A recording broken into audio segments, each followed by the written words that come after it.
Good morning students. जैसा कि आप देख रहे हैं, मैंने आपसे प्रॉमिस किया था कि मैं क्लास 10th की जैसे ही आपके एग्ज़ाम आएंगे तो मैं आपको, या क्लास 10th एंड 12th की जो भी एग्ज़ाम आएंगे तो एग्ज़ाम के इम्पॉर्टेंट जो भी टॉपिक्स हैं मैं वो आपको कवर कराऊंगा। और जैसा कि आपने पिछले जो वीडियो अगर देखे होंगे शर्मा क्लासेस की, जैसा कि आपको दिख रहा है, अगर आपने देखा होगा तो उसमें इंग्लिश के और मैंने इंग्लिश के questions and answers and summary को, क्लास 12th जो फ्लेमिंगो बुक है उसके क्वेश्चंस एंड आंसर्स मैंने सब कवर करवा दिया आपको। तो मैं चाहता हूं कि आप लोगों को मालूम होगा, क्लास 10th वाले स्टूडेंट्स ज़्यादातर ध्यान दें। वैसे तो ये मैप की जानकारी होना तो सभी के लिए आवश्यक है, लेकिन फिर भी बताना चाहूँगा। लिखा हुआ आपका क्लास 10th जो आपका है सोशल साइंस में, आपने देखा होगा कि इंडियन मैप आता है जिसको फिलअप करना पड़ता है, और उसमें 5-5 नंबर की क्वेश्चंस आते हैं जो बहुत ही इजी है, और जिसको बच्चे जो स्टूडेंट्स हैं वो छोड़ देते हैं। तो आपको ये 10 नंबर कवर कराएगा और बिल्कुल भी घबराए नहीं, बहुत ही इजी होता है। इसमें आपको 5 नंबर में क्या करना पड़ता है, हिस्ट्री के कुछ जो स्थान दिए जाते हैं, प्लेस दिए जाते हैं, वो आपको फिल करने पड़ते हैं। एंड ज्योग्राफी के भी दिए जाते हैं, 5-5 नंबर में फिल करने को आते हैं, बड़े ईजी है। तो आप अधिक नहीं, ओनली 3 मैप अगर आप फिलअप कर लेंगे तो आपको पूरी जानकारी हो जाएगी। मैं आपको बताऊंगा इंपॉर्टेंट क्या क्या चीजें हैं जो भरने को आती हैं। तो सबसे पहले हम बात करेंगे हिस्ट्री की। तो हिस्ट्री में देखिए, आज का टॉपिक है आपका जो हिस्ट्री के जो है इंपॉर्टेंट प्लेसेस जो भरने के लिए आते हैं, फिलअप करने के लिए। और इस चीज का मैं दावा कर रहा हूं कि इससे क्वेश्चन बाहर नहीं जाएगा। आपका जो 2023 वाली जो एग्जाम है, इसमें आपके 100% हिस्ट्री एंड ज्योग्राफी के जो भी अंक होंगे मैप से रिलेटेड, इंडियन मैप से रिलेटेड, वो आपके बिल्कुल कहीं भी नहीं जाएंगे। तो आप सबसे पहले बात को याद रखेंगे कि जो आपको मैप मिलेगा आपकी जो एग्जाम रूम में, वो आपका फिजिकल मैप होगा इस प्रकार। इसके अंदर नो बाउंड्री, कोई भी बाउंड्री आपको नहीं दिख रही है।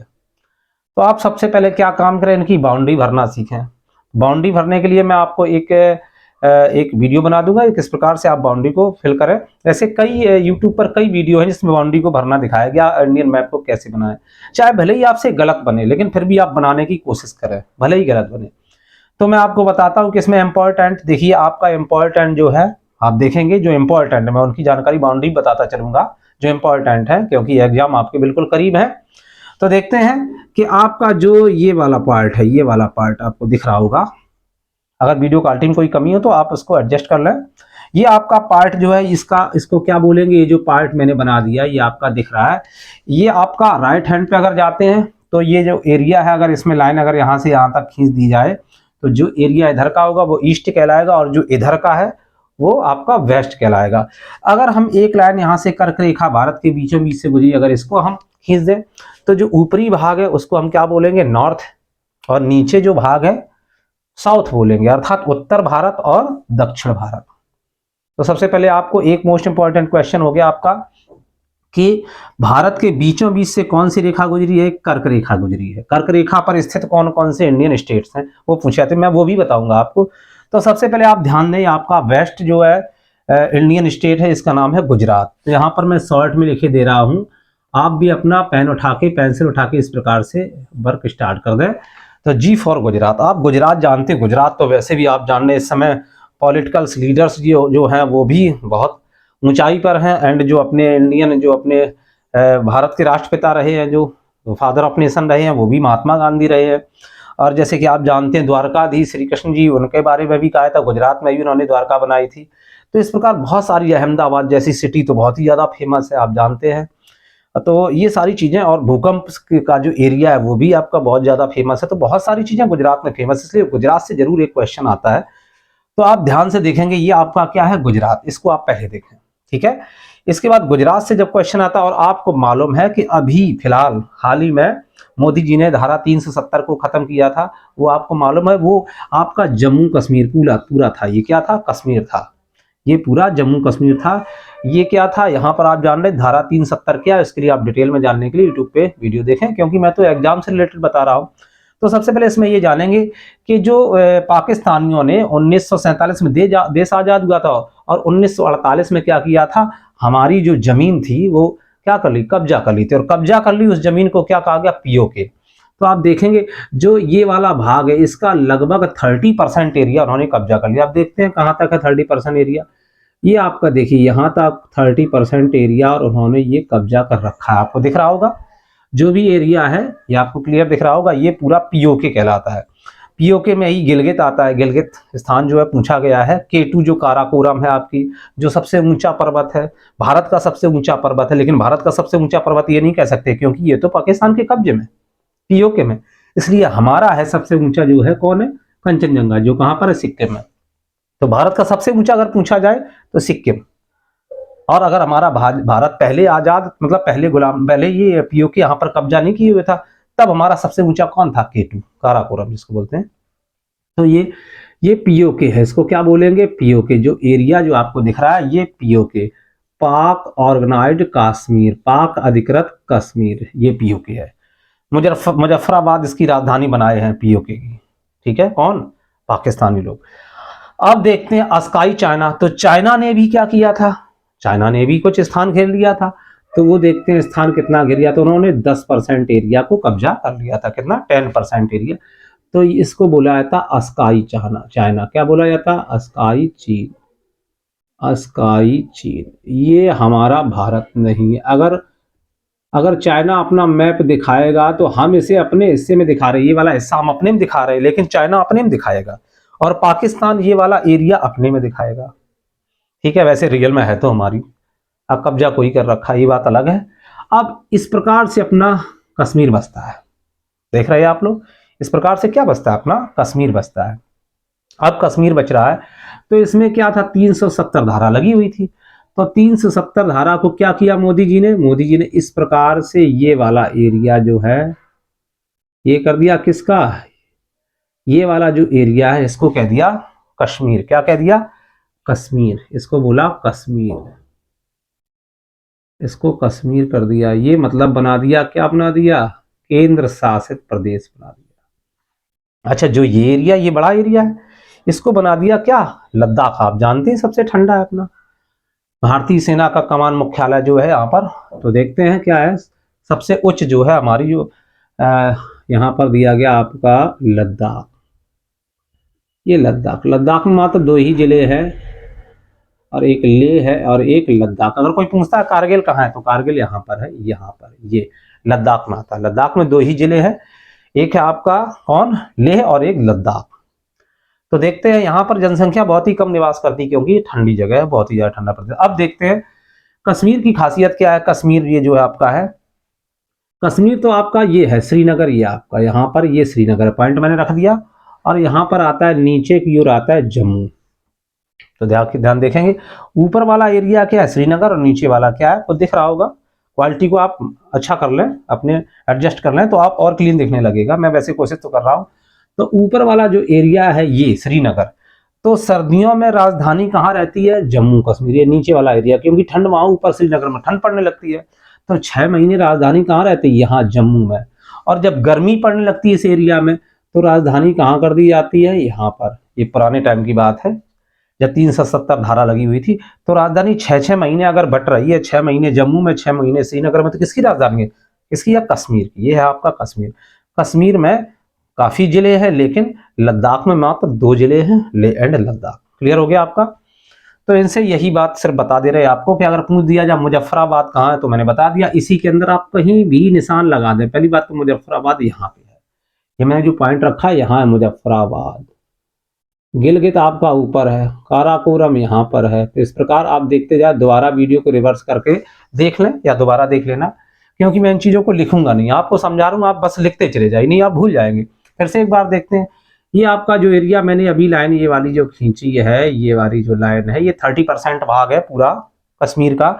ये घेरा था पीओके ने 1948 में। फिर इसके बाद में चाइना ने घेर लिया। कितना घेर लिया, ये जो भाग अभी मैंने बनाया, इसको ध्यान से देखें बच्चे, कोई कठिन नहीं है। आपको लग रहा है बहुत कठिन है, कोई कठिन नहीं है। ये घेर लिया उन्होंने। अब हमारा बचा ये एरिया, इस पे लगा था 370 धारा। मोदी जी ने अभी 2019 में खत्म किया इसको। तो जब 2019 में ये पूरा राज्य था हमारा कश्मीर, इसको क्या किया, केंद्र शासित बना दिया। राज्य खत्म कर दिया और केंद्र शासित बना दिया, और उसके 2 टुकड़े कर दिए। तो 2 टुकड़े का मतलब देखिए, यहां से एक लाइन खींच दी सीधे सीधे, ये लाइन खींच दी, और ये लाइन यहाँ से इस प्रकार ये खींची और ये बना दिया कश्मीर। एंड जो आपका ये बना, ये लद्दाख हो गया। तो देखते निशान भी लगा कि ये लद्दाख मैंने बताया पूरा। और ये जो हिस्सा है इसमें कश्मीर, कश्मीर की राजधानी जो है गर्मियों में ये श्रीनगर ऊपर पॉइंट रखा है और सर्दियों में ये नीचे वाली जम्मू, ठीक है, जम्मू रहती है। तो 6-6 महीने राजधानी परिवर्तित होती रहती है। लद्दाख में 2 ही जिले हैं, लेह और लद्दाख। और जो कारगिल की बात मैंने कही, जब अटल बिहारी वाजपेयी थे युद्ध हुआ था भारत का, ये है कारगिल, यहाँ पर युद्ध हुआ था। क्लियर। अब ज्यादातर जो युद्ध होते हैं इस बॉर्डर पे होते रहते हैं। ये जो बॉर्डर आपको दिख रहा है, ये वाला बॉर्डर, इसी बॉर्डर पे ही युद्ध होते रहते हैं ज्यादातर, ठीक है। तो ये जो एरिया है, ये जो पूरा एरिया यहां से लेकर ये जो एरिया है पूरा आ रहा है, ये पाकिस्तान के और भारत के बीच में ये एरिया पड़ रहा है। तो यहाँ पर ज्यादातर लड़ाई होती रहती है। अब यहाँ से क्यों लड़ाई कम होती है? यहाँ से लड़ाई तो मुंबई जो ताज होटल का था हमला, वो यहीं से हुआ था, ठीक है। तो यहाँ से लड़ाइयाँ ज्यादातर होती रहती हैं क्योंकि यहाँ पर भूमि है, मरुस्थल जरूर लेकिन है तो भूमि, यहाँ पर पानी भरा हुआ है। ये आपका अरब सागर एंड ये आपका क्या है, बंगाल की खाड़ी। तो यहाँ से युद्ध होने के चांस बहुत ही कम होते हैं। तो युद्ध ज्यादातर इधर ही से होता है, ठीक है। सबसे पहले तो मैंने बताया गुजरात है मोस्ट इंपॉर्टेंट। गुजरात में ही आपका पोरबंदर है, जहां पर गांधी जी ने जन्म लिया था। गुजरात में ही आपका सोमनाथ मंदिर है, जहां महमूद गजनबी ने 16वीं बार आक्रमण किया था। और जगह पे कई बार किया, 17 बार आक्रमण किया था महमूद गजनबी, अफगान शासक था, लेकिन 16वीं बार में उसने किया सोमनाथ के मंदिर को लूटा था। इसके बाद साबरमती आश्रम भी यहीं गांधी जी ने बनवाया। साबरमती नदी भी यहीं पड़ती है और गांधीनगर इसकी राजधानी यहाँ है, ठीक है। गांधीनगर राजधानी जो है यहीं पर है, अहमदाबाद भी यहीं पर है, सूरत यहाँ है बिल्कुल पास में। तो आप कहने का मतलब ये एकदम तो आप थोड़ी ना थोड़ी मिस्टेक होगी। लेकिन अगर हम गुजरात की बात पूछें और गुजरात में ही आप कहीं गलती से निशान लगा देते हैं तो टीचर क्या करता है? टीचर सोचता चलो बच्चे ने गुजरात में लगाया निशान। ऐसा तो है नहीं कि गुजरात की बात पूछ रहे आप एमपी में लगा रहे हैं, हम गुजरात की पूछ रहे आप तमिलनाडु में लगा रहे, तब गलती हो गई। अगर थोड़ा बहुत पॉइंट आगे पीछे हो जाए, सपोज दैट यहाँ पे जैसे मैंने बताया ऊपर श्रीनगर है और नीचे क्या है, जम्मू है। धोखे से यहाँ जम्मू आपने कह दिया, यहाँ श्रीनगर कह दिया, तो टीचर पता है क्या करता है? आपके नंबर कट नहीं करता, क्योंकि जानता है कि उसने कश्मीर के अंदर ही तो निशान लगाया है। तो इस चीज से आप बिल्कुल बेफिक्र रहे कि अगर थोड़ा भी पॉइंट इधर उधर होता है लेकिन उसी की बाउंड्री के अंदर ही तो रहे, तब तो आपका नंबर आएगा, आपके नंबर सभी कंफर्म होंगे। तो देखते हैं यहां पर जो है सबसे पहले तो आपका पड़ेगा द्वारका। ये जो कोना आपको दिख रहा है नीचे का एरिया है, इसलिए पड़ेगा आपका द्वारका। द्वारका के बाद आपका क्या पड़ेगा? पोरबंदर।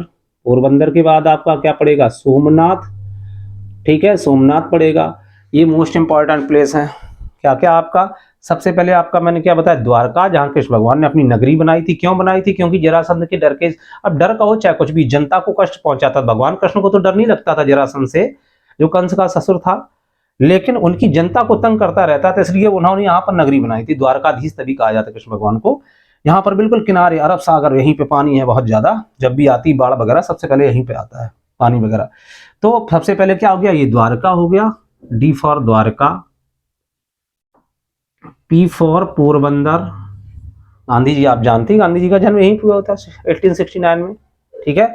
इसके बाद आपका क्या पड़ता है? सोमनाथ, भगवान शंकर जी का मंदिर। मोस्ट इंपॉर्टेंट इसलिए महमूद गजनबी ने आक्रमण किया था 16वीं बार, बहुत ज्यादा सोना था, सोने की चिड़िया कहा जाता था भारत को उस समय। तो देखेंगे इसके बाद आपका मोस्ट इंपॉर्टेंट क्या होता है? मोस्ट इंपॉर्टेंट में आप आएंगे गांधीनगर, क्योंकि गुजरात की राजधानी अब पूछी जा सकती है, वैसे पूछी तो नहीं गई है, गुजरात की राजधानी। गुजरात की राजधानी के बाद आप देखेंगे ये वाला एरिया मैंने पॉइंट रखा, अहमदाबाद। ये बहुत ही विकसित शहर है, बहुत ही ज्यादा। यहाँ सभी प्रकार के उद्योग चलते हैं, बहुत ज्यादा उद्योग हैं, ठीक है। तो ये इंपॉर्टेंट प्लेस है कहाँ का? गुजरात का। कहाँ का है? गुजरात का, अहमदाबाद मैंने बता दिया। तो ये मैंने जो आपका पॉइंट अभी रखा ये गांधीनगर है, जी फॉर गांधीनगर।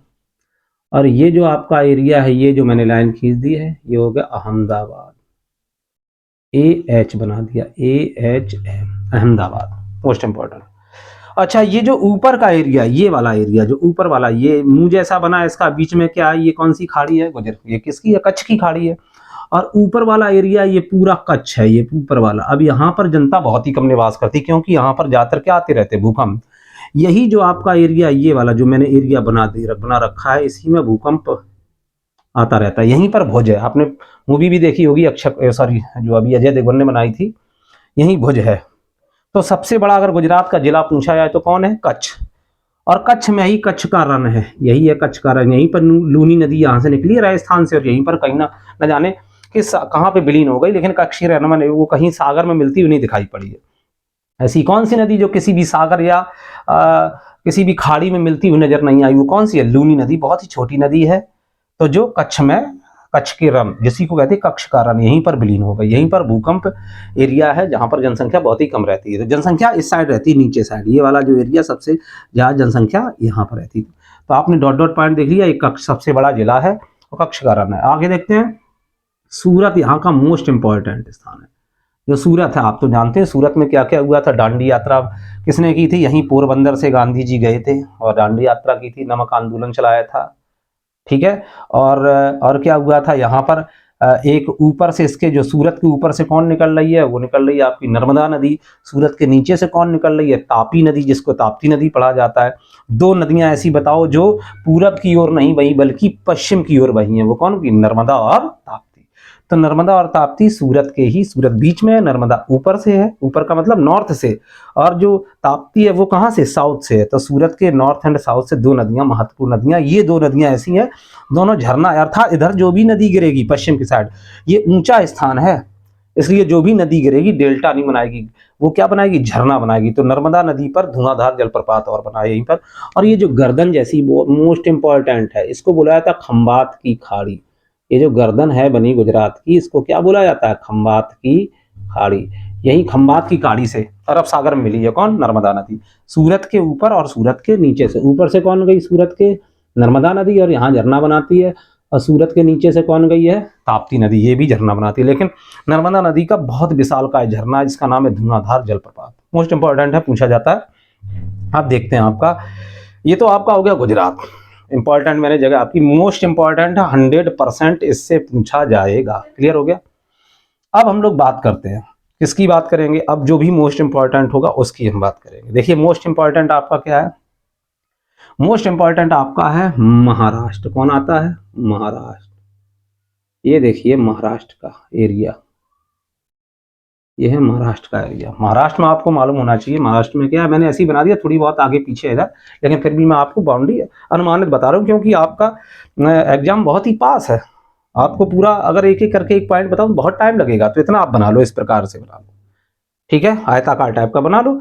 और इसमें देखेंगे ये है जो किनारे है बिल्कुल यहाँ पर, यहाँ पॉइंट लगाएंगे तो एक द्वीप टाइप का था पहले, अब ये होगा महाराष्ट्र की राजधानी। ये क्या आपका? महाराष्ट्र है पूरा, ये क्या है? महाराष्ट्र। महाराष्ट्र की राजधानी कौन है? मुंबई, आप जानते हैं। और मुंबई के सामने अगर चले जाएंगे, यहाँ एरिया, यहाँ तो पानी पानी भरा है पूरे में, अगर यहाँ मुंबई के सामने चले जाएंगे तो क्या आ जाएगा? यहाँ पर मैं बना दे रहा हूँ मुंबई हाई। तेल शोधक कारखाना, यानी तेल पेट्रोल बहुत ज्यादा, प्राकृतिक गैस वगैरह यहाँ प्राप्त होती है, इसको कहते हैं मुंबई हाई। ये जो लाइनें खींची इसको समझ लेंगे, ये सोमनाथ है, सोमनाथ से हमें कोई मतलब नहीं, अंदर है सोमनाथ, यानी लाइनें जो खींची है। तो अब मैं लाइन खींच के यहाँ लिख दे रहा हूँ Mumbai high. Mumbai high, Mumbai high का मतलब यहाँ पर तेल प्राप्त होता है। भारत को बहुत अधिक मात्रा में यहाँ से तेल प्राप्त हुआ है, प्राकृतिक गैस है, पेट्रोल है, यहाँ पर बहुत प्राप्त हुआ, अर्थात मुंबई के सामने जाओ मुंबई हाई, ठीक है। ये अरब सागर के अंदर है। अच्छा, आगे देखते हैं। मुंबई में बॉलीवुड सिटी, आप लोग तो जानते हैं मुंबई, मुंबई एक महानगर है, आप जानते हैं, बहुत ज़्यादा विकसित है। हीरो हीरोइन जितने भी इंडिया के, सब इसको बॉलीवुड सिटी भी कहा जाता है। तो मुंबई, महाराष्ट्र, महाराष्ट्र में आप जानते हैं और भी इंपॉर्टेंट चीज़ें हैं, जैसे अजंता एलोरा, ठीक है। तो इनके बारे में ज़्यादा हम नहीं, मुंबई से मतलब था, वो मुंबई आई से ज़्यादातर पूछा जाता, मुंबई आई। महाराष्ट्र की राजधानी कौन है? मुंबई। क्लियर? आगे देखते हैं। इसके बाद यहाँ पर जो एरिया आपका बना हुआ है, ये देखिए केरल है, ये केरल है। और केरल के बाद जो एरिया आपका बना है, ये वाला कौन है? तमिलनाडु। तो आप इस साइड बढ़ेंगे, ईस्ट होगा इधर वेस्ट, तो वेस्ट में कौन है? के फॉर केरल। कौन है? के फॉर केरल। और ये जो इधर आपका है टी फॉर तमिलनाडु। क्या हो गया आपका? तमिलनाडु। केरल थोड़ा छोटा है, इसका साइज थोड़ा छोटा कर दिया जाए, क्योंकि तमिलनाडु ज्यादा है बड़ा। ये केरल है और वो तमिलनाडु। अब ये नीचे वाला जो पॉइंट है, ये वाला बीचों बीच अगर पूछ दिया, इसको कहते हैं कन्याकुमारी। के फॉर केरल और के फॉर कन्याकुमारी। अगर पूछ दिया जाए कन्याकुमारी किस में आता है, किस राज्य में आता है, तो कन्याकुमारी आप समझ गए होंगे तमिलनाडु में आता है। कन्याकुमारी जो है किस में आता है? तमिलनाडु में आता है, ठीक है। तो सबसे ज्यादा पढ़े लिखे, सबसे ज्यादा साक्षरता कहाँ है? केरल में है ना। तो आप समझ रहे होंगे सबसे ज्यादा साक्षरता वाला इंडियन जो है राज्य कौन सा है? वो केरल है, इसकी राजधानी तिरुवनंतपुरम है। अच्छा, आपने देखा होगा एक और इम्पोर्टेंट चीज, सबसे पहले कि भारत की समुद्री मार्ग से यात्रा किसने की थी? वास्को डी गामा ने। समुद्री मार्ग और भारत और जो यूरोप के बीच समुद्री मार्ग से यात्रा की थी वास्को डी गामा ने। भारत तो पहले से ही सही था। लोग कहते हैं कि भारत को खोजा, नहीं, भारत को जाने वाला मार्ग खोजा था वास्को डी गामा ने। ठीक है, तो सबसे पहले वो कहाँ आया था? केरल आया था, कोची में। और क्यों आया? तो उसने यहाँ देखा, यहाँ से जो मसाले ले गया बहुत ज़्यादा बेनिफिट हुआ था, इसलिए उसने यहाँ पर क्या, पुर्तगालियों से कहा कि यहाँ पर अपनी मिलें लगाओ। यहाँ पर राजा रजवाड़े तब राज करते थे, उस समय की बात है। तो इसलिए फेमस है कि सबसे पहले केरल। तो केरल में क्या उत्पादक है आप जानते हैं? मसालों के लिए बहुत ज़्यादा फेमस है, कॉफ़ी और चाय के लिए फेमस है। यहाँ पर हाथी भी पाए जाते हैं और यहाँ पर केले की खेती भी बहुत ज़्यादा की जाती है। तो जो चीज़ें मैं बोल रहा हूँ आप लिख सकते हैं। नेक्स्ट आप आते हैं आप तमिलनाडु। तमिलनाडु में भी क्या है? तमिलनाडु में भी वही चीज़ें हैं जो चीज़ केरल में, क्योंकि तमिलनाडु में भी चाय और कॉफ़ी बहुत ज़्यादा पाई जाती है तमिलनाडु में। और आप जानते हैं तमिलनाडु का जो मद्रास था पुराने ज़माने में, उसको अब क्या कहा जाता है? चेन्नई। क्या कहा जाता है? चेन्नई। ये चेन्नई है। आप जानते हैं आईआईटी, जो आईआईटी कॉलेज है, यहाँ के APJ अब्दुल कलाम भी थे तमिलनाडु के। ठीक है, तो इस बेस से तमिलनाडु भी बहुत फेमस है। और तमिलनाडु की खासियत है कि निकली है कहाँ से? एक नदी निकली है कहाँ से, अभी बताते हैं कहाँ से और निकली है, और उसका स्रोत है कहाँ? तमिलनाडु में। तो देखते हैं यहाँ पर जो इससे बना है जुड़ा हुआ एरिया, ये बना आंध्र प्रदेश, और इसमें जो जुड़ गया एरिया, ये क्या हो गया आपका? ये जो एरिया मैंने बताया, ये एरिया हो गया के फॉर कर्नाटक। भारत की जो है टेक्नोलॉजी में, अगर टेक्नोलॉजी कैपिटल पूछी जाए तो कौन है? कर्नाटक।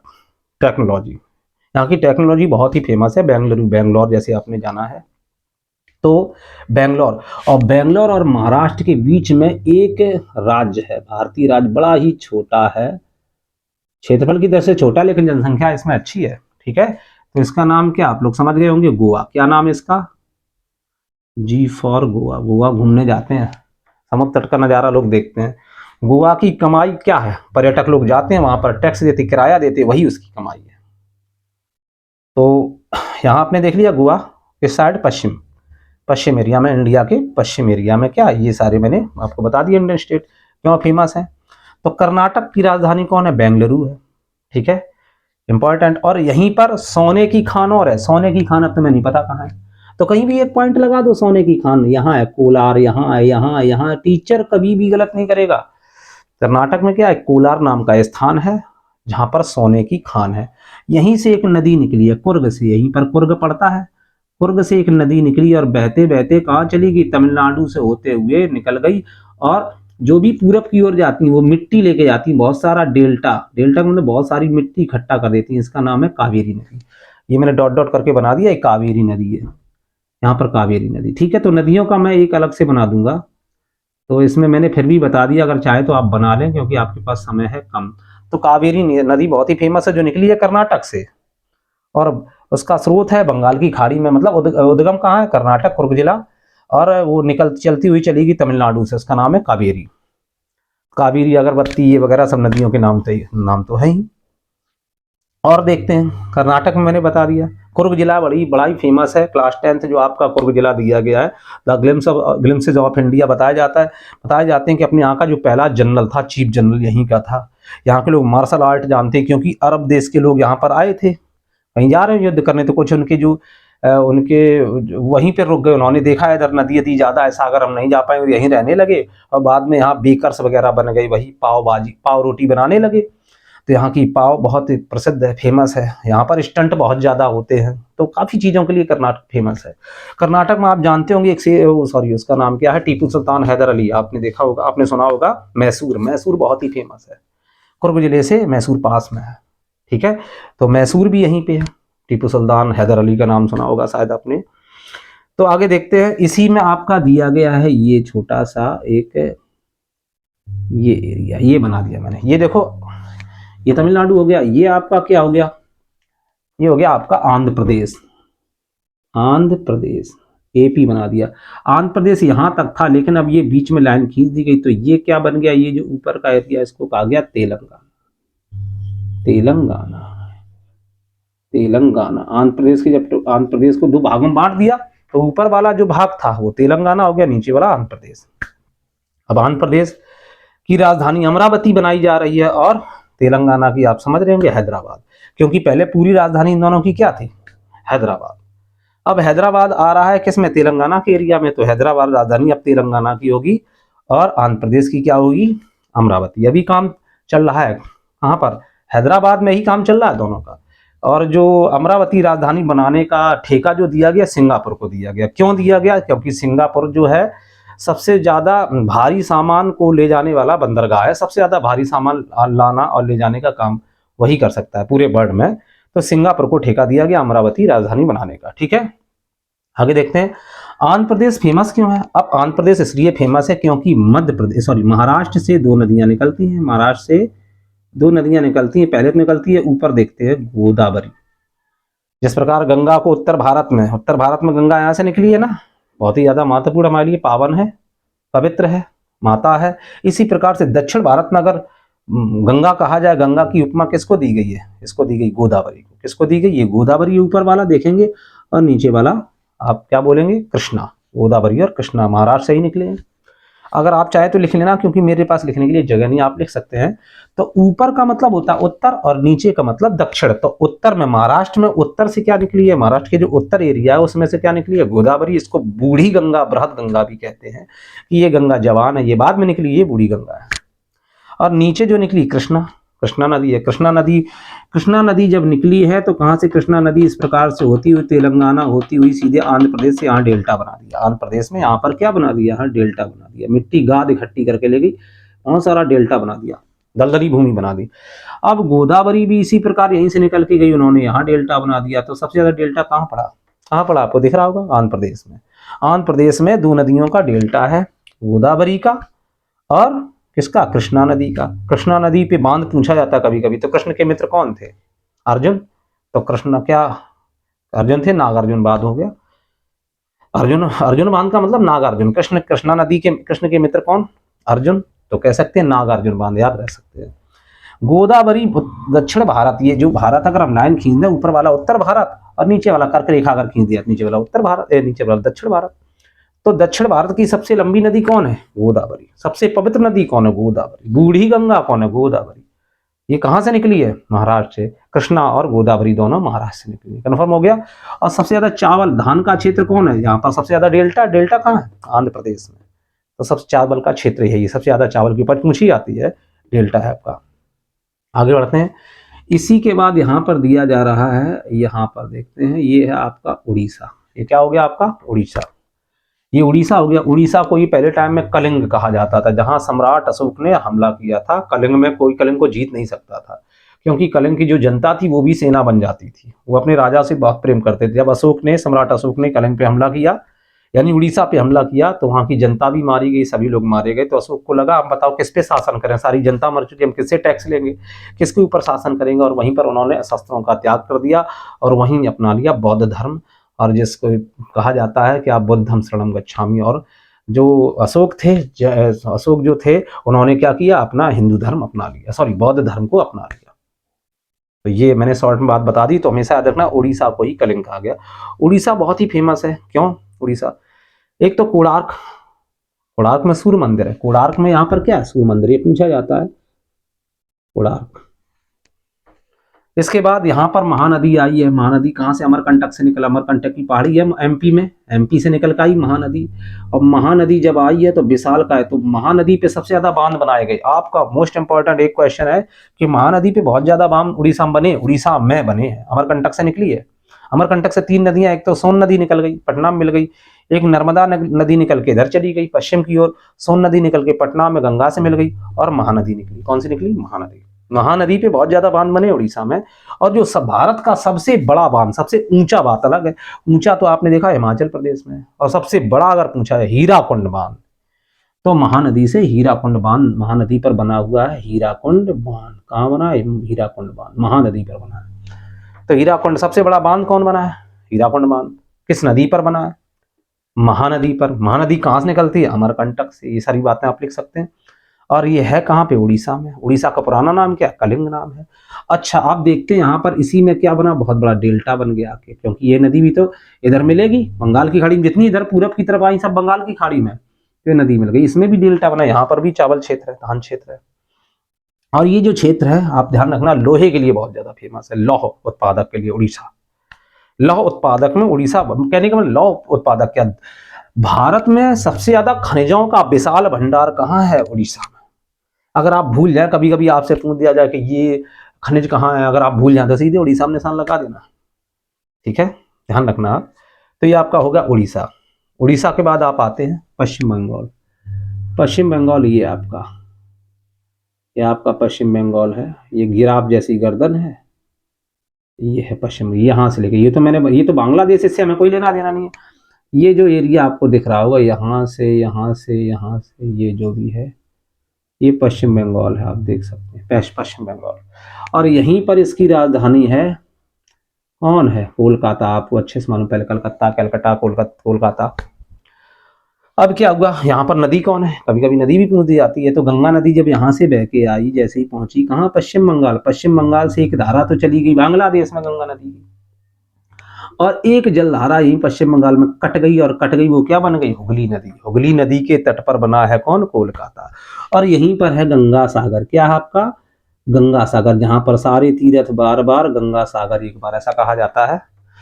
तो यहाँ पर गंगा सागर है। और गंगा सागर कहाँ है? ये गंगा सागर, जितना भी पानी है गंगा तंत्र के साथ, जितनी भी गंगा नदी के साथ नदियां आई हैं, सब बंगाल की खाड़ी में मिल गई। तो बंगाल की खाड़ी कोई छोटी मोटी खाड़ी नहीं है। अगर बड़ी खाड़ी है तो बे ऑफ बंगाल कहा गया। अगर यही छोटी खाड़ी होती तो हम क्या गल्फ ऑफ बंगाल बोलते। तो ये बड़ी, इसलिए बड़ी खाड़ी को बे बोला जाता है। और छोटी खाड़ी जैसे यहाँ पर देखते हैं कक्ष की खाड़ी, ये कक्ष था, कक्ष की खाड़ी थी, तो गल्फ ऑफ कक्ष कहा जाएगा, क्योंकि ये छोटी खाड़ी, इसलिए बे नहीं लगा सकते। बे ऑफ कक्ष नहीं, गल्फ ऑफ कक्ष। क्लियर हो गया? आगे देखते हैं। इतना आपका तैयार हो गया। अब इसके बाद आगे बढ़ते हैं। तो आपने देखा, हाँ, वेस्ट बंगाल में क्या पाया? अभ्रक पाया जाता है। क्या पाया? यहाँ भी खनिज पाए जाते हैं। अभ्रक सबसे ज्यादा यहीं पर पाया जाता है। हरी सब्जियां सबसे ज्यादा कहाँ पाई जाती हैं? पश्चिम बंगाल में। पश्चिम बंगाल में पाई जाती हैं हरी सब्जियां सबसे ज्यादा। और ये आप ध्यान रखिए कि सबसे ज्यादा जो चक्रवाती तूफान है, समुद्री तूफान कहाँ आते हैं? पश्चिम बंगाल, उड़ीसा। तो उड़ीसा में सबसे ज्यादा आते हैं। सुपर साइक्लोन जिनको बोला जाता है, सबसे ज्यादा उड़ीसा में आते हैं। एक बार क्या हुआ था, बहुत समय पहले आया था चक्रवाती तूफान, तो यहाँ के लोग बेचारे बेघर हो गए थे। सब कहाँ गए थे? दिल्ली के सीमापुरी क्षेत्र में आकर बेचारे रैक पिकर बन गए थे। तो यहाँ पर बड़ी समस्या रहती है। तो इतना हो गया आपका इंपॉर्टेंट। अब देखते हैं इसके बाद वेस्ट बंगाल हो गया आपका। ये आपका क्या था? उड़ीसा। वो बना दिया, आर बना दिया, उड़ीसा। इसके बाद ये आंध्र प्रदेश हो गया, तेलंगाना आपका हो गया। ये क्या हो गया? वेस्ट बंगाल, डब्ल्यू भी बना दिया, वेस्ट बंगाल। ठीक है, इसको आप चाहें तो रिपीट कर करके वीडियो को देखें, ज़्यादा कोई दिक्कत नहीं होगी। मैं आपको बता रहा हूँ। तो आपको 10 नंबर मिल रहे हैं तो इतना तो आप पढ़ ही सकते हैं, नहीं तो आपका छूट जाएगा। सॉलिड नंबर होते हैं, इसमें कटता और नहीं कोई नंबर। एक मिल रहा है तो पूरा एक मिलेगा। मैं क्या बोल रहा हूँ, अगर जैसे महाराष्ट्र में कोई चीज़, तो मैं गोदावरी की बात कर रहा हूँ। गोदावरी ऊपर है उत्तर में, नीचे है कृष्णा। अगर धोखे में ऊपर नीचे भी हो गया, रहे महाराष्ट्र के अंदर, ऐसा नहीं आप कर्नाटक घुस जाए। आप रहे महाराष्ट्र के अंदर, अगर थोड़ा भी आगे पीछे पॉइंट होता है तो टीचर आपको पूरे फुल मार्क्स देगा। ये दावा है मेरा। आगे बढ़ते हैं। इसके बाद आपका देखिए, ये एरिया दिख रहा होगा, ये है आपका राजस्थान। ये आपका राजस्थान है, ये आपका राजस्थान है। ठीक है, यहाँ पर आप क्या देखेंगे? जम्मू कश्मीर, यानी कश्मीर से जुड़ा हुआ आपका क्या हो गया? ये हो गया आपका पंजाब, पी फॉर पंजाब। और पंजाब से ही जुड़ा हुआ क्या है? हिमाचल प्रदेश। ये पी फॉर पंजाब है, ये एच फॉर हिमाचल प्रदेश है। पंजाब का मतलब 5 नदियों का समूह। पंजाब इधर भी था, कहाँ? जो पाकिस्तान में लाहौर है, यानी बाउंड्री के बाहर इधर पाकिस्तान है। यहाँ पर, यहाँ से लेकर यहाँ तक का एरिया क्या है? अगर लाइन खींच दी जाए तो ये पूरा क्या आपका पाकिस्तान। और यहाँ पर थोड़ा जुड़ा है इंडिया से, लेकिन वो अब तो पाकिस्तान के अंडर में ये भूमि है। लेकिन कहा जाता है कि अफगानिस्तान भारत से जुड़ा है, क्योंकि है तो भारत की भूमि, पाकिस्तान ने कब्जा जरूर कर लिया। तो अगर कहा जाए अफगानिस्तान भारत से कितनी सीमा बनाता है? बहुत ही कम सीमा बनाता है, लेकिन है भारत का भी पड़ोसी मुल्क। तो भारत का पड़ोसी मुल्क पश्चिम में कौन है? एक तो पाकिस्तान हो गया, और एक कौन हो गया आपका? अफगानिस्तान। यहाँ पीओके इसलिए लिखा मैंने, इसको दर्शाया, इसलिए तो अफगानिस्तान है, मैंने लाइन खींच दी। समझना, ये पाकिस्तान, ये अफगानिस्तान, ये पाकिस्तान, ये अफगानिस्तान। ठीक है, भारत के दोनों पड़ोसी मुल्क हैं। अब देखते हैं इसमें, ये पंजाब हो गया 5 नदियों का समूह। पंजाब क्या है? खेती के लिए बहुत ही ज्यादा फेमस। आपने देखा अमृतसर, इसका मोस्ट इंपॉर्टेंट जलियांवाला बाग कांड बहुत पूछा गया है। जलियांवाला बाग कांड के लिए कहीं भी पॉइंट बना देना और कह देना अमृतसर ये है। 5 नदियों का समूह है पंजाब। पंज माने 5, आप माने नदियां। हिमाचल प्रदेश क्यों फेमस है? कुल्लू मनाली है हिमाचल प्रदेश में, ये आज आपको दिख रहा है। तो पंजाब हिमाचल प्रदेश के किस एरिया में, अगर कोई पूछ दे, तो हिमाचल प्रदेश राइट पे है, तो कह सकते हैं पंजाब के ईस्ट में है हिमाचल प्रदेश, और हिमाचल प्रदेश के वेस्ट में कौन है? पंजाब। और पंजाब के नॉर्थ में कौन है? तो आप कह सकते हैं कश्मीर। और हिमाचल प्रदेश के मतलब नॉर्थ में कौन है? तो आप कहेंगे लेह लद्दाख। क्लियर हो गया, सीमाएं सभी एक दूसरे से जुड़ी हुई हैं। तो हिमाचल प्रदेश में सबसे ऊंचा बांध है जिसको कहा गया भाखड़ा एंड नागल। भाखड़ा और नागल बांध के बीच में 30 किलोमीटर दूरी है, लेकिन फिर भी एक साथ पड़ा जाता है भाखड़ा और नागल। तो ये बड़ा नहीं हुआ। सबसे बड़ा बांध अगर पूछा जाए तो हीराकुंड बांध, और सबसे ऊंचा बांध अगर ऊंचाई पे पूछा जाए तो कहेंगे हिमाचल प्रदेश में। क्लियर हो गया। अच्छा, पंजाब, अब हिमाचल प्रदेश से 2 नदियां निकलती हैं, आप लिख सकते हैं, आपके पास जगह है। हिमाचल प्रदेश से 2 नदियां कहीं भी आप पॉइंट लगा सकते हैं, चिनाब और रावी। ये नदियां निकली हैं, चिनाब रावी। और आप जानते हैं कश्मीर में से कौन सी निकली है? झेलम। ठीक है, जो भी निकलेगी पंजाब से होते हुए जाएगी, हिमाचल प्रदेश से निकलेगी यहीं से होती जाएगी। ठीक है। अच्छा, अब कहा जाता है कि सबसे ऊंचा जो बांध है वो कौन सा है? सतलज नदी पर बनाया गया भाखड़ा नागल बांध है। तो ये हिमाचल प्रदेश में इस साइड मैंने पॉइंट रख दिया, हिमाचल प्रदेश में ये वाला पॉइंट है, यानी पंजाब से थोड़ी सीमा से हटके है। कौन है? सतलज नदी पर बनाया गया भाखड़ा एंड नागल। थोड़ी थोड़ी दूरी पे है, इसमें दिखाई नहीं पड़ेगा वो दूरी, क्योंकि ये बहुत एरिया छोटा है। अब देखते हैं, इसी में आपका जुड़ा हुआ हरियाणा, पंजाब और हरियाणा। क्या हो गया? पंजाब और हरियाणा। पंजाब और हरियाणा पहले एक ही थे, दोनों को अलग किया गया था। तो पंजाब और हरियाणा की एक ही राजधानी, वो कौन है? चंडीगढ़। ये केंद्र शासित प्रदेश भी है। ये देखो, ये हरियाणा जो मैंने बना दिया, हरियाणा। ठीक है, तो पंजाब और हरियाणा की दोनों की एक ही राजधानी है, वो क्या? चंडीगढ़, और वो भी केंद्र शासित। तो ऐसे 2 भारतीय राज्य बनाओ जिनकी एक राजधानी हो, केंद्र शासित भी हो, राजधानी भी हो, कैपिटल भी हो, और वो केंद्र शासित हो। कौन है? चंडीगढ़। ठीक है। तो आपने देखा ये जो आपका क्या है? राजस्थान। क्या है आपका? उत्तर प्रदेश तक सटा हुआ है। कहां तक सटा? उत्तर प्रदेश तक। तो इसमें एक बहुत ही प्राचीन पर्वत श्रृंखला है जिसका नाम क्या? अरावली। वो अरावली बहुत दूर तक फैली है। अरावली कहां? दिल्ली तक फैली है। ये अरावली, ये अरावली, और थोड़ा ऊपर कर देते हैं। अरावली कहां तक फैली है? दिल्ली तक फैली है। कहां तक फैली है? दिल्ली तक। इस प्रकार फैली है अरावली। एक पर्वत जो पूछा जाए, भारत की सबसे प्राचीन पर्वत श्रृंखला कौन है? अरावली। यही महाराणा प्रताप छिप गए थे। और इसी पर क्या है? गुरु नानक का जो है शिखर है, माउंट आबू है, बोल सकते हैं माउंट आबू। इसी पे, इसी पर्वत पे क्या है? माउंट आबू, जहां पर लोग पर्यटन के लिए जाते, बहुत ही ज्यादा फेमस है माउंट आबू। इसी पे पर्वत श्रृंखला कौन है? अरावली। सबसे प्राचीन कौन है? भारत में कोई इतनी प्राचीन नहीं जितनी की अरावली है। आपने इसको भी, इसकी राजधानी कौन है आपको मालूम होना चाहिए, राजस्थान की जयपुर। क्या है? जयपुर। जयपुर है इसकी राजधानी। और आपने देखा होगा राजस्थान में क्या है? ऊसर बंजर भूमि है, जो जहां बहुत ज्यादा रेत पाई जाती है। वो एरिया आपको उठा हुआ दिख रहा होगा, अगर आप देखेंगे गौर से, ये उठा हुआ उभरा हुआ एरिया, ये वाला जो एरिया, ये पूरा एरिया, यहाँ पर बहुत ज्यादा रेत है। यहाँ पर पोखरण भी है जहाँ पर मिसाइल वगैरह के परीक्षण किए जाते हैं। बहुत ज्यादा रेत है यहाँ पर, या तो पानी में किया जाता है इनका परीक्षण, जो मिसाइल वगैरह, यहाँ पर, यहीं पर ये पोखरण है यहाँ पर। और इसको बोल सकते हैं जैसलमेर। जैसलमेर इंपॉर्टेंट है। तो ये जो आपका भारत का सबसे ज्यादा रेगिस्तानी इलाका है, सबसे ज्यादा बंजर भूमि, सबसे ज्यादा रेत यहीं पाई जाती है। सबसे बड़ा मरुस्थल भी है जिसको कहते हैं थार का मरुस्थल। इसका नाम क्या है? भारत में सबसे बड़ा मरुस्थल कौन है? थार का मरुस्थल। एक गाड़ी आपने देखी होगी, थार, थार डेजर्ट, जैसलमेर है यहाँ पर। ये सबसे बड़ा मरुस्थल है भारत में। सबसे बड़ा मरुस्थल कौन है? थार। आप ध्यान रखेंगे, इस चीज को लिख लें, आप भी नोट पॉइंट कर लें। तो और भारत का सबसे बड़ा डिस्ट्रिक्ट, सॉरी, सबसे बड़ा स्टेट कौन है क्षेत्रफल की दृष्टि से? यही राजस्थान है। राजस्थान भारत का सबसे बड़ा क्या है? सबसे बड़ा क्षेत्रफल में राज्य। और अगर जनसंख्या पूछा जाए तो आप उत्तर प्रदेश। अब आप आएंगे अपने उत्तर प्रदेश की तरफ। किधर आएंगे? उत्तर प्रदेश को देखेंगे आप।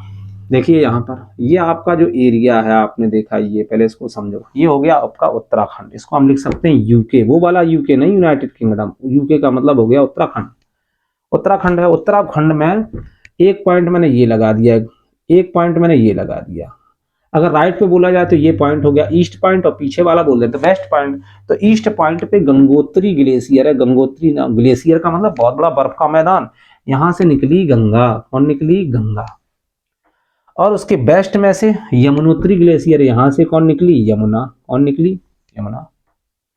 और उत्तराखंड की राजधानी कौन है आपको मालूम होना चाहिए, तो आप कमेंट करके बताएं उत्तराखंड की राजधानी कौन है। तो उत्तराखंड की राजधानी तो आप जानते ही होंगे, फिर भी आप कमेंट करके बताएं। तो उत्तराखंड की राजधानी क्या है वो आप बताएंगे। उत्तराखंड में ईस्ट पॉइंट से निकला गंगोत्री ग्लेशियर, जिसको हम बोलते हैं गोमुख, गोमुख से निकली है गंगा, इसको तब कहा गया भगीरथी। लेकिन जैसे ही आई कहाँ पे, ये आपका पड़ता है कौन, हरिद्वार। ये बड़ा सा पॉइंट मैंने बना दिया है, हरिद्वार। हरिद्वार में भगीरथी को गंगा कहा गया। और हरिद्वार आने से पहले गंगा नदी जो थी क्या थी, भगीरथी थी। भगीरथी में कौन शामिल हो गई, अलकनंदा। ये आप डिटेल में जाने की आपको जरूरत है, बस याद रखो गोमुख गंगोत्री से निकली है गंगा, ईस्ट पॉइंट पे है। और जो वेस्ट पॉइंट है यानी लेफ्ट साइड में, वो यमुना है, यमुनोत्री। गंगा की सबसे बड़ी सहायक नदी, सबसे बड़ी सहायक तो बहुत है, गंगा तंत्र में बहुत सारी नदियां हैं, लेकिन सबसे बड़ी सहायक कौन है, यमुना, जो यमुनोत्री ग्लेशियर से निकली है। अब गंगा ने भ्रमण किया उत्तर प्रदेश में, तो यहां से बनाएंगे आप उत्तर प्रदेश। क्या बनाएंगे, आप बनाएंगे उत्तर प्रदेश। और उत्तर प्रदेश आप जब बनाएंगे तो इस प्रकार आपका उत्तर प्रदेश का होगा निर्माण। क्या होगा, उत्तर प्रदेश का होगा निर्माण। ये हो गया आपका उत्तर प्रदेश। ये बना दिया मैंने उत्तर प्रदेश। पूरा करेक्ट नहीं है, लेकिन फिर भी आपके लिए जितना जरूरी उतना बना दे रहा हूं। उत्तर प्रदेश से ही अगर पश्चिम में जोड़ें तो उत्तर प्रदेश से ही जुड़ा हुआ हरियाणा में सटा हुआ, हरियाणा ही पड़ता है। हरियाणा में क्या पड़ता है, वही आपका है, आप समझ रहे होंगे, दिल्ली। ये जो है पॉइंट मैंने बनाया है, ये वाला, ये दिल्ली है, दिल्ली। ये भारत की पूरी कैपिटल है दिल्ली, केंद्र शासित, नई दिल्ली केंद्र शासित राज्य भी है। अब देखते हैं उत्तर प्रदेश में मोस्ट इंपॉर्टेंट कौन है। देखिए आप बीचों बीच उत्तर प्रदेश के राज्य जाएंगे तो ये हो गया आपका लखनऊ। लखनऊ उत्तर प्रदेश की राजधानी। ये जो चोंच टाइप का आपको दिख रहा है, ये ललितपुर है, ललितपुर। ये सबसे साफ क्लीन सिटी माना गया है इसको, ललितपुर। और हम लोग कहाँ पे हैं, हम लोग इटावा औरैया में, ये हमारा एरिया है, ये इटावा है और यहाँ पड़ता औरैया। ये औरैया नीचे वाला, और ऊपर क्या, इटावा। और इटावा से आगे हम बढ़ेंगे, आपको मिलेगा सिकुआबाद, फिर मिलेगा फिरोजाबाद, फिरोजाबाद के बाद टुंडला मिलेगा, टुंडला के बाद आपको आगरा मिलेगा, आगरा मिलेगा ना। तो ये आगरा में है, आगरा, और आगरा से रास्ता जाएगी तो मिलेगा मथुरा। तो क्रमशः इस प्रकार, अगर चाहो तो आप पॉइंट बना दिए मैंने। ये आपका हो गया औरैया, औरैया के बाद क्या हो गया, इटावा, और इटावा के बाद आपका क्या मिला, फिरोजाबाद, फिरोजाबाद के बाद क्या मिला, आगरा, और आगरा के आगे क्या मिला, भगवान कृष्ण की नगरी मथुरा। और आगरा क्यों फेमस है आप जानते हैं, ताजमहल के लिए बहुत ज्यादा फेमस है, पागल खाना भी है। और मथुरा तो आप जानते ही, मथुरा में क्या रिफाइनरी और है। अगर तेल सोदा कारखाना कोई पूछ दिया जाए जहां पर तेल की सफाई की जाती है, तेल तो निकलता मुंबई है में, लेकिन सफाई कहाँ होती है, यहाँ पर और भी एरिया है, सब में डिगबोई।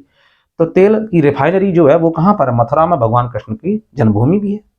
आगरा आप जानते हैं पागलों का हॉस्पिटल भी है, और आगरा ताज के लिए बहुत ही ज्यादा फेमस है, ठीक है। और आगरा में और कौन था, अकबर की वाइफ कौन थी, जोधाबाई के पिता भी थे, आमेर, आमेर का किला भी बहुत ज्यादा फेमस है। और आगरा में चंबल नदी भी फेमस है। क्यों चंबल नदी फेमस है आगरा में, इसलिए चंबल नदी, सॉरी आगरा नहीं, कोटा, कोटा है, सॉरी कोटा पड़ता है आपका राजस्थान में, राजस्थान में पड़ता कोटा, ठीक है। वहां चंबल नदी बहुत ही फेमस है, क्योंकि दो काम, परमाणु शक्ति गृह भी है उसी पे, और जो बिजली भी बनाई जाती है, दो चीजें। तो बिजली, विद्युत शक्ति गृह और परमाणु शक्ति गृह यहीं पर है आपका कोटा, किसमें, राजस्थान में, यहीं पर आपका पड़ता है कोटा, ठीक है। कोटा, कोटा आपका पड़ेगा लगभग यहाँ, कोटा पड़ेगा, पूरा राजस्थान है, यहाँ पड़ेगा। अच्छा, इसमें मोस्ट इंपॉर्टेंट और कौन जगह है आप जानते हैं, वाराणसी बहुत ही ज्यादा फेमस है, वाराणसी ये है। वाराणसी के बाद सॉरी कौन है, आप जानते हैं गंगा और यमुना का संगम कहाँ हुआ, इलाहाबाद प्रयागराज। ये बहुत ही फेमस जगह है, इलाहाबाद प्रयागराज। ये वाला जो एरिया मैंने बड़ा कर दिया, इसलिए गंगा और यमुना को यहीं पर, ये गंगा और यमुना का यहीं पे संगम हो गया, मिल गई ये दोनों आपस में, गंगा और यमुना। तो ये आपका क्या हो गया, पहले कहते थे इसको इलाहाबाद, यहाँ के अमिताभ बच्चन है भैया, यहाँ के नेहरू जी है, नेहरू जी का जन्म यहीं हुआ था इलाहाबाद में, मोतीलाल नेहरू के पुत्र जो थे, जवाहरलाल नेहरू।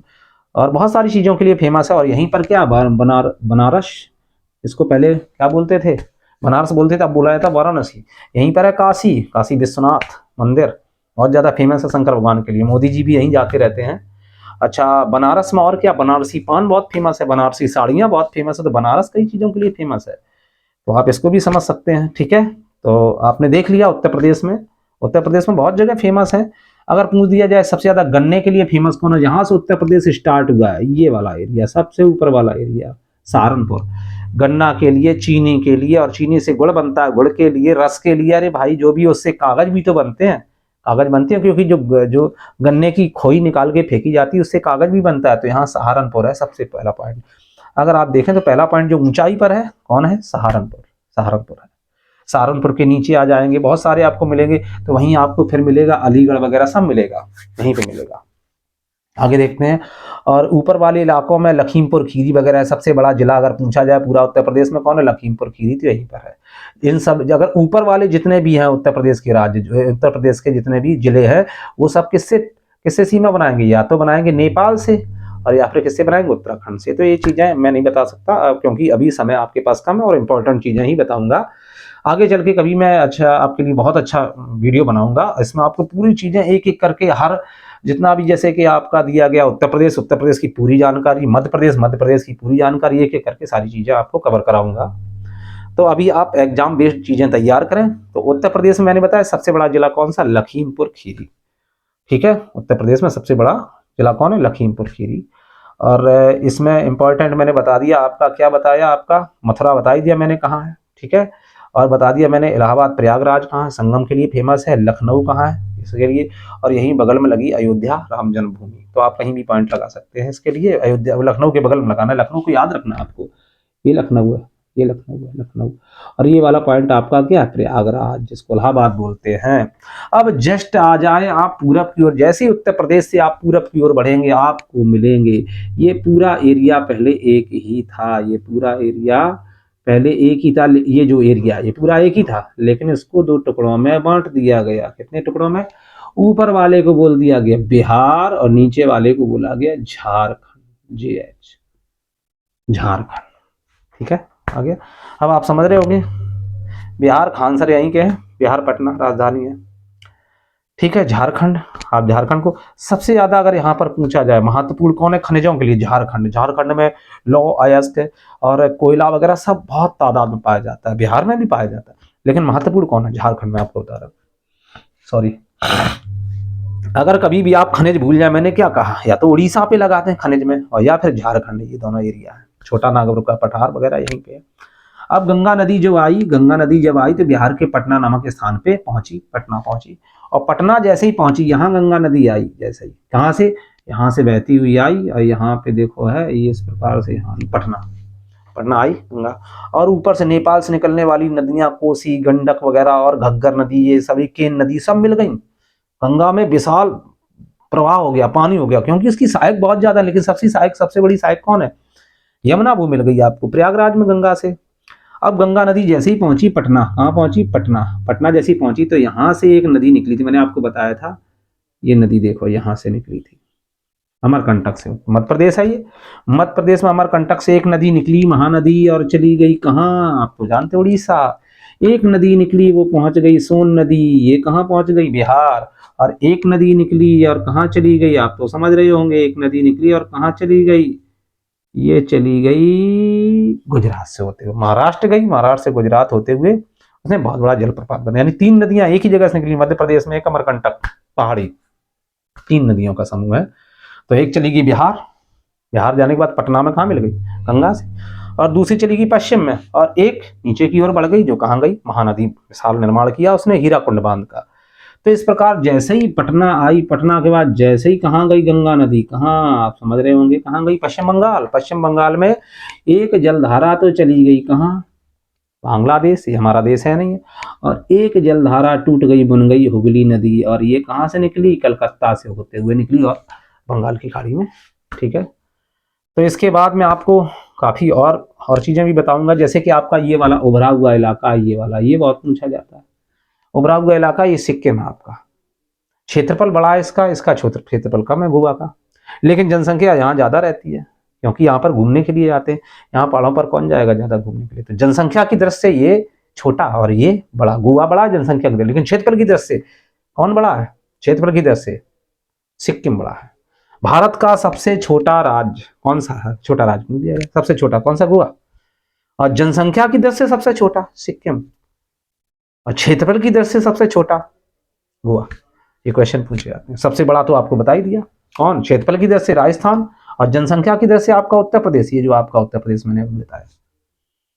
बिहार क्यों फेमस है, बिहार में एक क्वेश्चन मोस्ट इंपॉर्टेंट पूछा जाता कि महात्मा बुद्ध ने सबसे पहले उपदेश कहाँ दिया था, सारनाथ, यहीं पे है, कहाँ है, सारनाथ, सारनाथ में क्यों दिया, क्योंकि ये नेपाल जो अपना देश नहीं है, जो नेपाल एरिया, यहीं पर कपिल वस्तु है, यहीं पर कपिल वस्तु, बुद्ध भगवान का सिद्धार्थ नाम था, कपिल वस्तु लुम्बिनी बने, यहीं पे जन्म पॉइंट बना दिया है।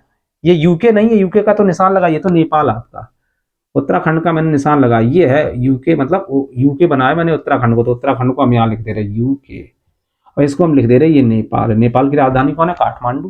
घूमने जाते हैं काफी लोग। विश्व की सबसे ऊंची चोटियां इसी पर है, एवरेस्ट तो इसी पे तो है ही। तो विश्व की सबसे ऊंची चोटियां कहाँ है? नेपाल में, अपने भारत में नहीं है। भारत में तो सबसे ऊंची चोटी सिक्किम है, तो उसका नाम क्या? कंचनजंगा, की फॉर कंचनजंगा। तो भारत की सबसे ऊंची चोटी कौन है? कंचनजंगा। अगर होनी चाहिए जबकि K2, लेकिन K2 किसके अंडर में है? पीओके के अंडर में। तो आपने देख लिया। अब बिहार में आप जानते हैं सारनाथ, भगवान बुद्ध ने ज्ञान प्राप्त किया। सारनाथ कहीं भी निशान लगा लो, कोई दिक्कत नहीं, हमने ये लगा दिया, चलो ठीक है, एक पॉइंट बना दिया, यहाँ लगा दिया हमने सारनाथ। सारनाथ भगवान बुद्ध ने। बोध गया भी यहीं पर निर्वाण प्राप्त हुआ था। बोध गया क्या है? बोध गया बिहार में बहुत ही फेमस है। बिहार की राजधानी पटना बहुत ज्यादा फेमस है। ठीक है, तो मोस्ट इंपॉर्टेंट आपके हो गए। बिहार का एक और है चंपारण कांड। सबसे पहला चंपारण कांड था जो शेयर क्रॉपर्स का था। गांधी जी ने वहां पर सबसे पहले भारत में आके 1917 में वहां पर क्या किया था? अंग्रेजों के पीछे खदेड़ दिया था। नील की खेती का था, इंडिगो का। तो वो भी कहीं है चंपारण में ही है। कहाँ पर? बिहार में ही है चंपारण। कहीं भी बना सकते हैं। तो इन चीजों को आप लिख लें कि कौन कौन मोस्ट चीजें हैं बिहार की। ठीक है, झारखंड में क्या पाया जाता है? बिहार मतलब कोयला पाया जाता है। कोयला की अगर खाने कहीं भी पूछ दो, कहीं बिहार बना, बिहार में लगा दो निशान, या कहाँ लगा दो? झारखंड में लगा दो, और या फिर पश्चिम बंगाल लगा दो। कोयले से रिलेटेड, लोहे से रिलेटेड हो, कहाँ लगा दो? उड़ीसा में। तो आप लगा सकते हैं इस प्रकार से। तो आप, मैं सोचता हूं कि आपके लिए इतना काफी है अभी। मैंने कहा था आपको 2-3 वीडियो बनाऊंगा, और आपके लिए 10 नंबर आपके 100%, ये आपके ठोस नंबर होंगे। और आराम से आप बस एक काम करना, आप 2-3 बार ये काम करना, आपको रटना नहीं, इसमें रटने का तो कोई काम ही नहीं है। तो आप वीडियो को क्या करें? रिपीट कर करके देखें। मैं आशा करता हूं कि आप पहले क्या करेंगे? इसको बाउंड्री को बनाएंगे। गलती हो जाए तो आप 2 रुपए का मैप खरीद लो, क्योंकि आपको बनाना तो है नहीं। 2 रुपए का मैप, 2 रुपए के ऐसी 5-10 मैप खरीद लो, 2-2 रुपए के 10 या 5, और बर्बाद करो, भले ही उनको वहीं पर भरो। कहने का मतलब, अगर आपने गुजरात ऐसे बना लिया, कितना सरल था गुजरात बनाना। आप वहां पे कहीं भी पॉइंट गुजरात की चीजों का रख देंगे, टीचर आपका गलत नहीं करेगा। तो मैं सोचता हूं कि आपको अच्छे से समझ में आ रहा होगा, और मैं इसी प्रकार आपकी हेल्प करता रहूंगा। अगर मेरा वीडियो जो आपको यूजफुल लगे तो आप कृपया इसे सब्सक्राइब करें, शेयर करें। उन स्टूडेंट्स को जिनके पास सुविधाएं नहीं, जो कोचिंग नहीं पढ़ पाते हैं, जिनको अच्छी जानकारी नहीं मिल पाती है। Thanks for watching. मिलते हैं नेक्स्ट वीडियो में आपसे। Bye bye.